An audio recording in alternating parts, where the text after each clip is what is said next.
Pessoal, olá, sejam bem-vindos a mais um encontro.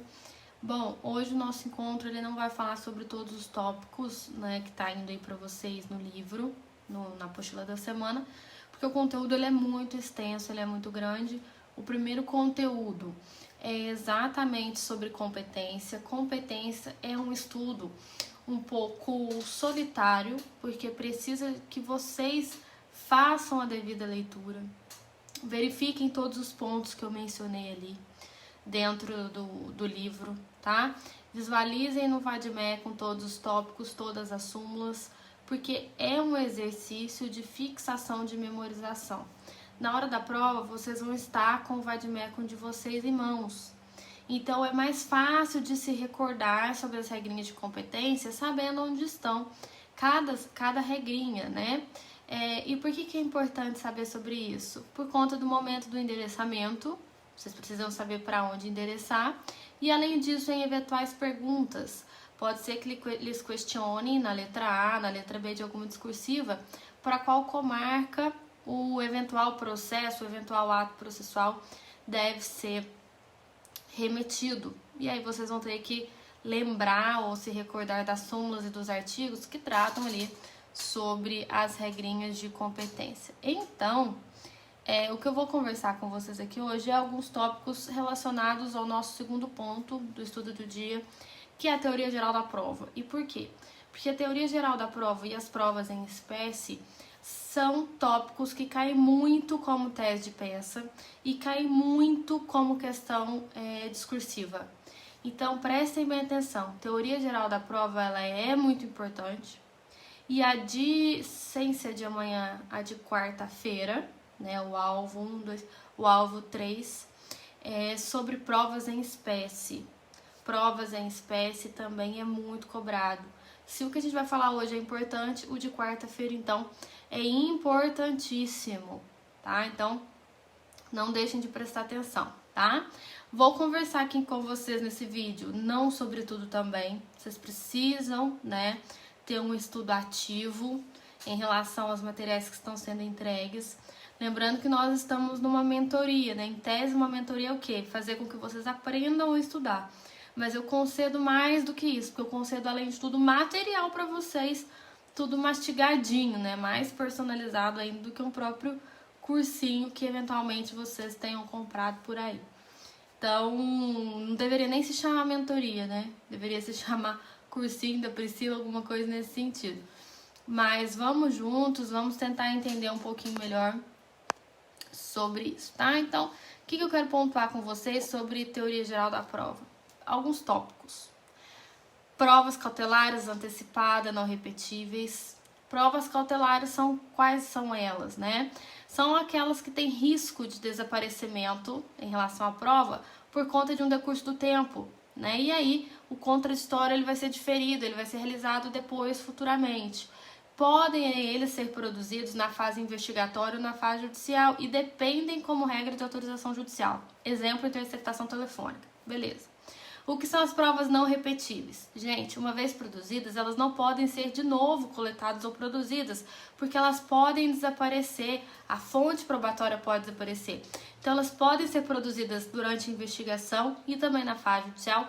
Em regra, elas não dependem de autorização judicial. Exemplo, exame de corpo de delito.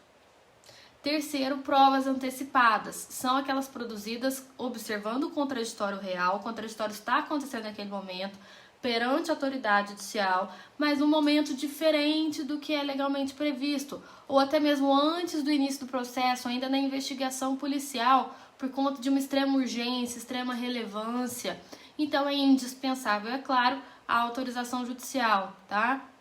Por exemplo, o depoimento lá do artigo 225 do Código de Processo Penal, pessoas que estão muito idosas, hospitalizadas, tá? Observação, não esqueçam que as provas cautelares, antecipadas e irrepetíveis são exceções ao desvalor probatório do inquérito policial, porque quando produzidas em sede de investigação criminal, elas podem ser utilizadas para fundamentar uma condenação, diferentemente dos outros elementos de prova, tá? Elementos de informação. Prova direta é o quê? É aquela que é possível se conhecer diretamente da prova em si. Prova indireta, para alcançar uma conclusão sobre um fato que eu preciso provar, o juiz, eu como juiz, eu tenho que realizar pelo menos 2 operações ali. Em um primeiro momento, a partir da prova indireta que foi produzida, eu chego à conclusão sobre a ocorrência de um fato que ainda não é o fato a ser provado, tá? Então, é como se eu precisasse verificar um documento porque o corpo foi perdido, por exemplo. Eu preciso do prontuário, por exemplo, médico, tá? Prova nominada. Nominada é aquela que tem prisão legal, que tem nome em iuris, que está no Código de Processo Penal ou na lei específica, com ou sem procedimento probatório, tá? Exemplos, artigo 155 até o 250 lá do Código de Processo Penal. E a prova inominada é a prova que não tem previsão legal, tá? E aí, de acordo com a doutrina, né, vigora dentro do processo penal o princípio da liberdade em relação aos meios de prova. Então, ainda que o meio de prova não tenha previsão legal, ele vai ser admitido, desde que não seja uma prova ilícita, uma prova imoral ou uma prova antiética, por exemplo, reconhecimento fotográfico por e-mail, né, nos casos de estupro de vulnerável, por exemplo. Prova anômala é aquela que é utilizada para fins diferentes daqueles que lhes foram propostos, com características de outra prova típica. Então, existe um meio de prova que é legalmente previsto para a colheita dessa prova, mas deixa de lado esse meio de prova para se valer de outro meio, tá? É uma prova que é obtida por meios ilegítimos e pode vir a se caracterizar como uma nulidade dependendo do caso concreto. Por exemplo, a testemunha. O seu conhecimento ele deve vir ao processo através de um depoimento que é feito como? Um depoimento que é prestado em juízo e não por uma mera certidão que foi juntada nos autos, porque isso viola o contraditório, viola a ampla defesa.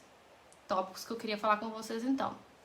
Outra coisa que eu queria falar, objetos da prova. O que são esses objetos? Pessoal, é tudo, né, o que tem que ser demonstrado no processo para poder provar a verdade. Então, nesse sentido, o objeto da prova é o fato, dispensando-se ele prova do direito que a gente presume ser conhecido pelo julgador, exceto algumas exceções. Então, observação aqui. Cabe à acusação, via de regra, Ministério Público, provar o quê? Nexo causal, fato típico, autoria, participação, dolo, culpa. E a defesa precisa provar os fatos modificativos, extintivos, impeditivos, que atuou, por exemplo, em legítima defesa, em estado de necessidade, né? Não é o MP que tem que comprovar que a legítima defesa não existiu, tá? Beleza, agora cuidado. Coisas que a gente tem que comprovar. Costume. Quando eu falo de um furto que é praticado durante o repouso noturno, o que é repouso noturno? O que é esse horário? Depende do lugar onde ocorre. Segundo, vigência de regulamentos e portarias. Se a portaria é um complemento para uma norma penal em branco, eu presumo que o juiz conhece. Então, por exemplo, lá a portaria 344 da Anvisa, que todo mundo sabe que é um complemento da lei de drogas. Terceiro, direito estrangeiro, estadual e municipal, exceto se tiver relação com a localidade que o juiz exerce sua jurisdição, né? Observação aqui, o juiz, ele tá obrigado, é lógico, a conhecer o direito estadual, o direito municipal, só da localidade ali que ele exerce a jurisdição. Outro tópico que tem que ser comprovado, fatos não contestados ou incontroversos. Gente, o CPC é diferente. Então, diferentemente do que ocorre no CPC, aqui a gente não tem confissão presumida. Então, vale a pena vocês verificarem o artigo 197 do Código de Processo Penal. O valor da confissão ele vai se aferir como? Pelos critérios que são adotados nos outros elementos de prova. E para apreciação, o juiz ele tem que confrontar essa confissão com as outras provas no processo, verificando se entre a confissão e as outras provas temos ali compatibilidade. Tá? Então, cuidado. Outra coisa que muda do CPC, em relação ao acusado rével, os fatos eles não se presumem verdadeiros, tendo em vista que a regra probatória que deriva do princípio da presunção de inocência. Então, o único efeito da revelia aqui no processo penal é a desnecessidade de futuras intimações para o acusado para outros atos processuais, exceto de uma eventual sentença condenatória ou sentença absolutória imprópria, que é aquela que decreta medida de segurança. Agora, fatos que não precisam ser provados, tá? Fatos axiomáticos ou intuitivos são aqueles evidentes, de acordo com o estágio atual da ciência. Por exemplo, cocaína causa dependência, não preciso comprovar isso. Segundo, fatos inúteis, que não interessam à causa. Terceiro, presunções legais, afirmação de lei, né, de que um fato existe ou não. E aí, aqui a gente pode ter de forma absoluta, ou seja, não admitem prova ao contrário, por exemplo, a inimputabilidade do menor de 18 anos, e relativa, admito prova em contrário e inverte o ônus da prova. Observação importante aqui, a presunção de violência nos crimes sexuais não existe mais. Então, o simples fato de se manter uma relação sexual com um menor de 14 anos configura elementar do crime de estupro de vulnerável. Súmula importante aqui, súmula 593 do STJ, que fala que o crime de estupro de vulnerável se configura com a condição carnal ou a mera prática de ato libidinoso com menor de 14 anos, sendo totalmente irrelevante eventual consentimento da vítima para a prática do ato, a sua experiência sexual anterior ou existência de um relacionamento amoroso com o agente. Súmula importantíssima. Próximo que eu não preciso provar. Fatos notórios. Todo mundo conhece ou deveria conhecer. Por exemplo, datas históricas. Natal, 25/12.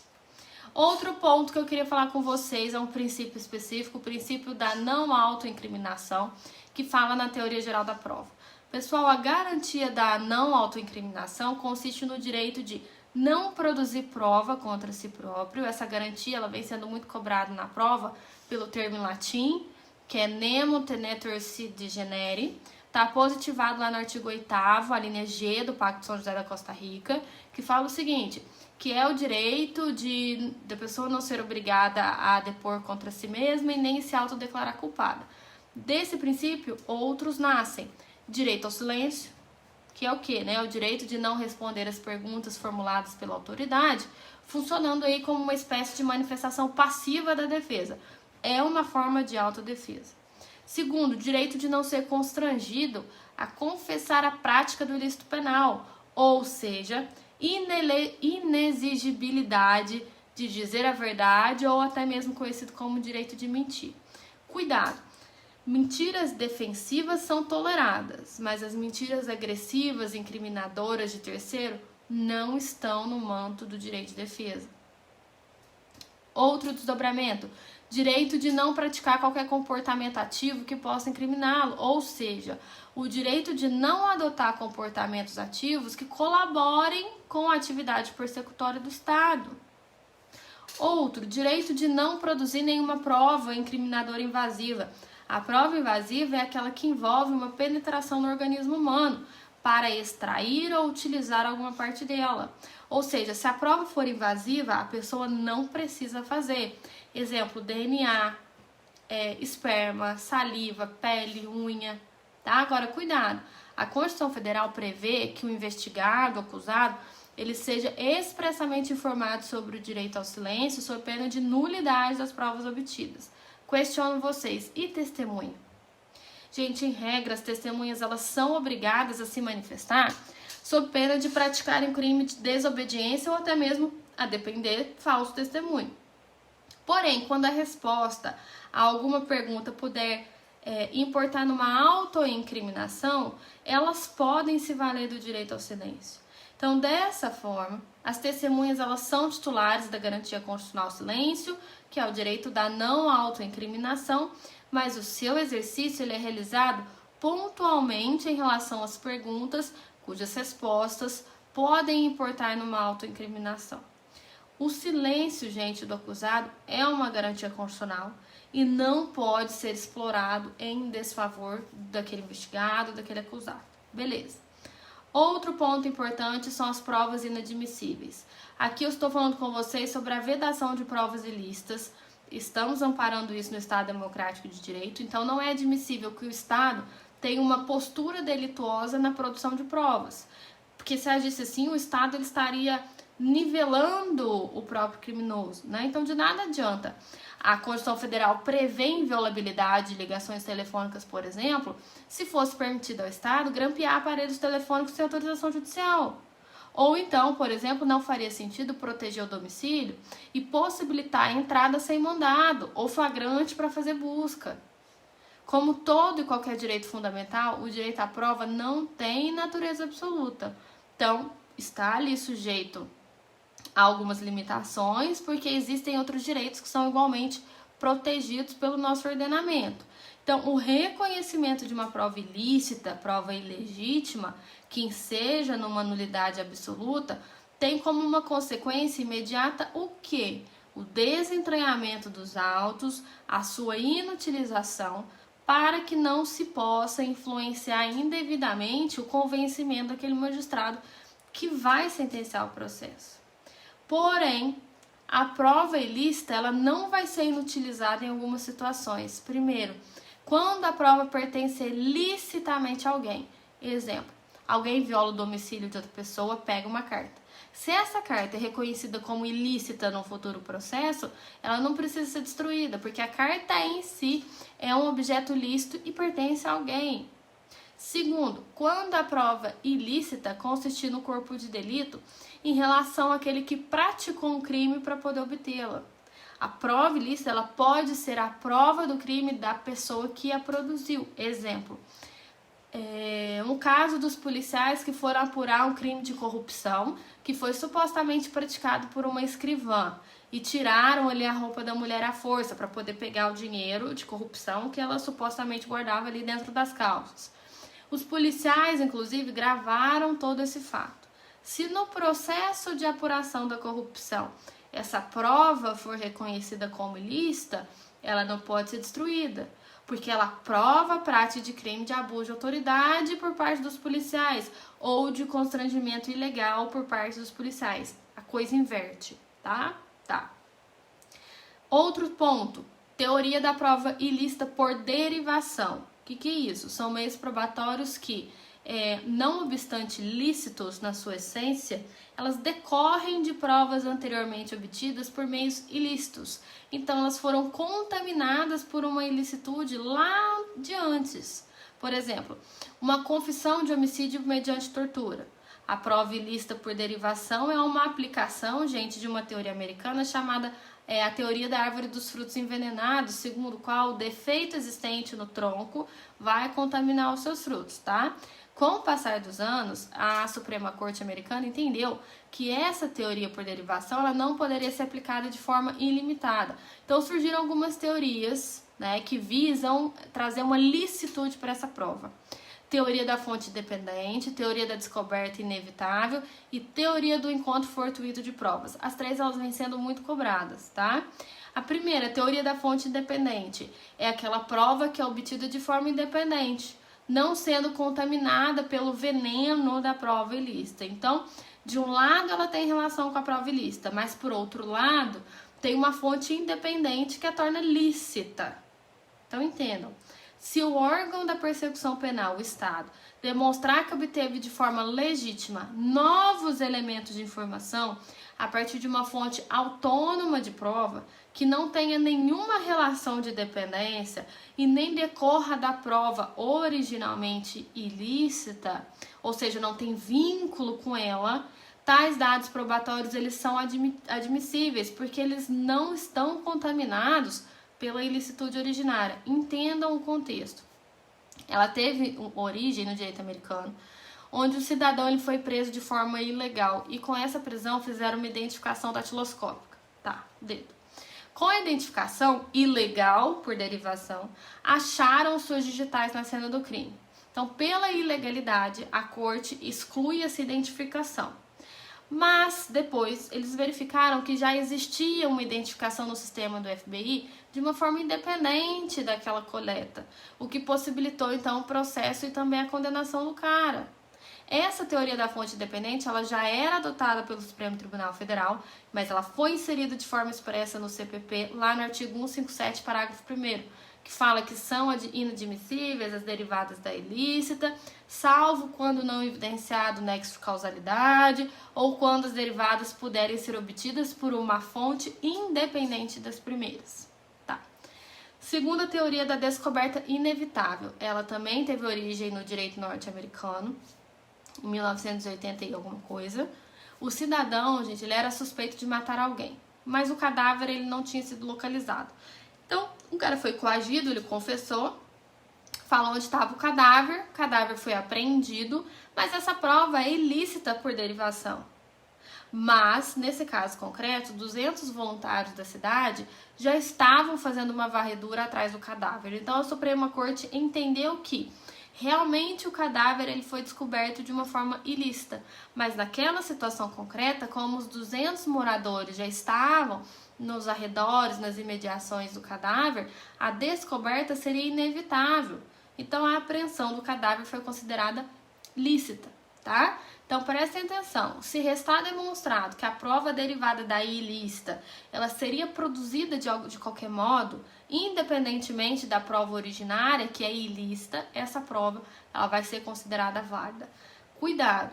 Não é possível se valer dessa teoria com base em dados meramente especulativos. Então, é indispensável a existência de dados concretos que demonstrem de fato que a descoberta seria inevitável.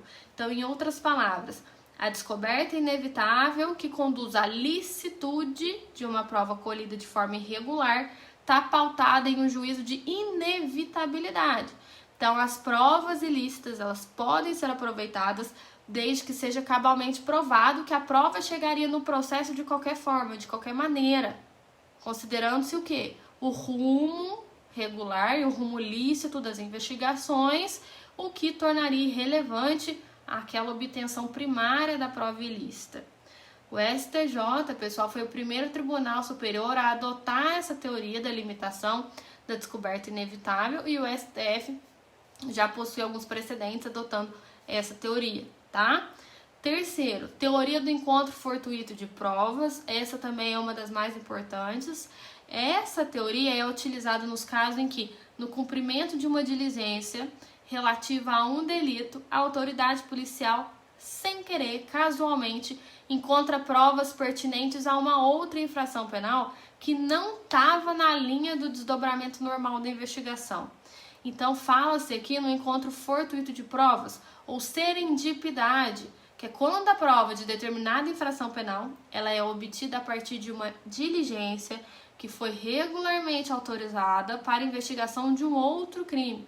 Então, nessa situação, a validade daquela prova que surgiu de forma inesperada, ela está condicionada à forma como foi realizada a diligência. Ou seja, se teve desvio de finalidade, abuso de autoridade, a prova ela não vai ser considerada válida. Agora, se o encontro da prova de fato foi casual, foi fortuito, foi sem querer, a prova será válida, tá? Então, se esses elementos foram obtidos de forma sem querer serão válidos. Se foi ocorrido com desvio de finalidade, abuso de poder, prova ilícita. Por exemplo, alguém mantém um tigre dentro de uma casa, o IBAMA descobre, solicita ao juiz um mandado de busca e apreensão por tal do tigre. No cumprimento do mandado, que vem lá, a autoridade policial entra na casa e começa a abrir gavetas, de modo que encontra documentos ali que comprovam um crime tributário. Pergunto, posso usar esse documento como prova? Nesse caso, gente, como a autoridade abre gavetas, ele está desviando a finalidade de buscar um tigre que claramente não estaria dentro da gaveta. Então, essa prova ela é ilícita. Se fosse o contrário, ou seja, procurando documentos e achasse o tigre porque chegou na casa, aí seria ilícito. Então, a teoria do encontro fortuito de provas, ela não deve ser trabalhada exclusivamente em hipótese de cumprimento de mandado de busca e apreensão. A utilização dessa teoria, ela também vem sendo muito útil quando das interceptações telefônicas. É comum que no curso de uma interceptação telefônica, que foi autorizada pelo juiz, então tá legal, tá acontecendo ali, competente para investigar o crime, punido com pena de reclusão, sejam descobertos elementos probatórios relativos a outros delitos e a outros indivíduos, a outras pessoas. Então, nessas hipóteses, verificando que não teve desvio de finalidade no cumprimento da diligência, não temos dúvidas quanto à validade dos elementos que foram obtidos. Muito importante essas três teorias para a tese de defesa do advogado, tá? Outro ponto que eu quero falar com vocês que não está no material, cadeia de custódia. Gente, é preciso conhecer os dispositivos que disciplinam a cadeia de custódia. Veio com o pacote anticrime, tá lá no Código de Processo Penal, artigo 158A e seguintes. O que é cadeia de custódia? É um conceito, gente, que já era utilizado em todas as outras disciplinas que integram as ciências da criminalística e consiste no quê? No conjunto de todos os procedimentos usados para poder manter, para poder documentar a história cronológica do vestígio que foi coletado em um eventual local ou em vítimas de crimes para poder rastrear a sua posse, o manuseio e a partir daí o seu reconhecimento até o descarte, até jogar fora. Então a cadeia de custódia ela possui a função de garantir a integridade da prova. Então, nesse contexto, asseguro a idoneidade e a rastreabilidade dos vestígios para preservar e ter a confiabilidade e transparência até que o processo penal ele seja concluído. Mas a pergunta é, e se acontece a quebra dessa cadeia de custódia? Não acontece como está no CPP. Aqui a gente tem divergências, temos duas correntes, tá? Primeira corrente fala, se quebrar essa cadeia de custódia, a prova é ilícita. Então, a quebra da cadeia de custódia levaria a uma declaração de ilicitude da prova e essa prova tinha que ser excluída dos autos e as provas derivadas dela. E a segunda corrente é que ela vai ter um valor probatório menor, que a quebra da cadeia de custódia ela não vai levar obrigatoriamente à ilicitude ou à ilegitimidade da prova, que tem que ser analisado o caso concreto. Para nós, o STJ tem entendido, de acordo com essa segunda corrente, do valor probatório ser menor e não da sua inutilização total, tá? Então, vale a pena vocês fazerem uma leitura em casa dos 158A seguintes, só para vocês entenderem o que seria essa cadeia de custódia, mas nada não é nada além do que a manutenção da prova. É aquilo que vocês veem nos seriados americanos por aí. Eles recolhem um determinado vestígio do local do crime, CSI da vida e por aí vai, e aí eles embalam, fecham, acondicionam, colocam ali dentro de tipo de uma caixa térmica, aí colocam depois no carro, aí o carro vai direto para um outro local, aí no local retira depois do transporte, faz o lacre, bota adesivo, é isso. É garantir com que essa prova ela saia do local de onde ela foi descoberta e chegue no seu destino para eventual perícia, pipipipopopó, de forma incólume, para não se perder os dados daquela prova. Porque imagina, se eu recolho uma prova aqui de qualquer jeito, quer dizer que eventuais dados que eu pudesse ter naquela prova, como eventuais digitais, elas foram perdidas naquele momento. Porque eu recolhi já lá no início de forma diferente do que o Código de Processo Penal me fala. Então, na hora que chega lá no destino, cadê os dados ali do dedinho? Sumiu, porque eu colhi de forma errada. Isso é cadeia de custódia, tá? E vai desde a coleta até o seu descarte, que agora eu não preciso mais dessa prova, podemos descartar. Então, a dúvida, porque isso veio com o pacote anticrime, né? A dúvida era, e se tem alguma quebra no meio? Se alguém faz alguma coisa errada no meio da cadeia de custódia, o que vai acontecer com essa prova? Será que essa prova ela tem que ser totalmente inutilizada, porque agora ela é uma prova ilícita, já que tivemos um problema aqui, uma prova ilegítima, teve uma quebra no Código de Processo Penal, ou não? A ideia primária, gente, era que a prova era ilegítima, foi essa a tese que os advogados tentaram fazer chegar. Mas o que o STJ vem entendendo é que não, a gente pode utilizar essa prova, mas temos que verificar o caso concreto, o que está acontecendo, e dependendo do caso, o valor probatório dela vai ser um valor probatório mais relativo, o valor probatório menor, mas a gente não vai inutilizá-la em 100% conforme falava a primeira corrente. Então, para a prova, entendam que é esse o entendimento hoje do STJ, jurisprudência pacificada cai na prova de vocês, então por isso que eu trouxe, né, essas teorias importantes, né, inclusive a última teoria que a gente falou, ai nossa, minha garganta tá ruim hoje, vocês até me desculpem, porque eu acho que eu tô falando muito.